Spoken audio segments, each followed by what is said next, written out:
বন্ধুসকল, কি খবৰ আপোনালোকৰ? আশা কৰোঁ সকলো ভালে আছে।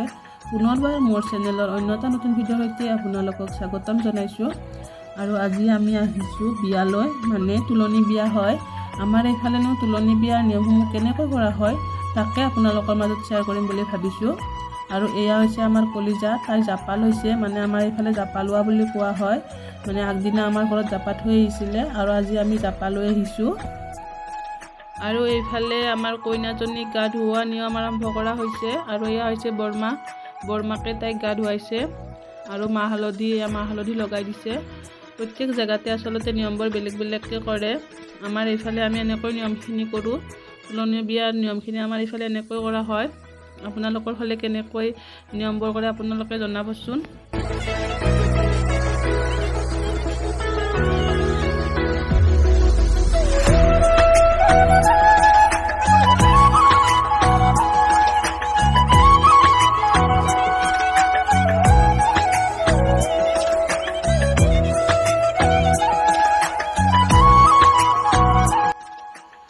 আৰু এয়া আমাৰ কইনা ধুওৱা হৈ গ'ল। এতিয়া আগ দিব, আমাৰ এইফালে আগ দিয়া বুলি কোৱা হয়। যিহেতু বৰমাকে তাইক গা ধুৱাইছে গতিকে ফাৰ্ষ্ট বৰমাকে দিব, তাৰপিছত সকলোৱে এবাৰ এবাৰ দিব। আৰু আগ দিয়া সময়ত কি কৰা হয় আপোনালোকে চাওকচোন। আৰু এনেকৈ আমাৰ এইফালে কইনা ধুওৱাৰ দিনা ফূৰ্তি কৰা হয়।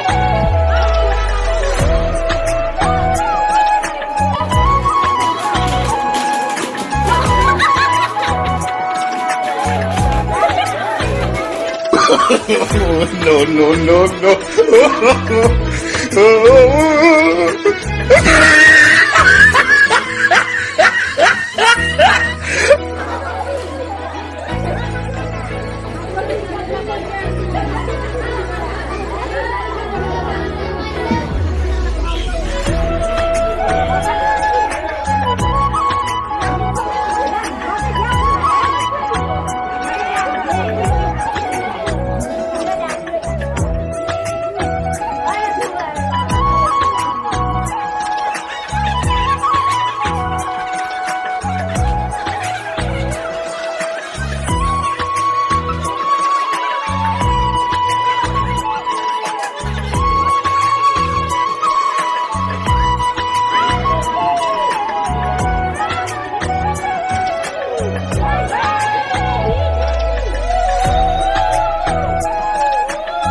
Aquí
Many months later.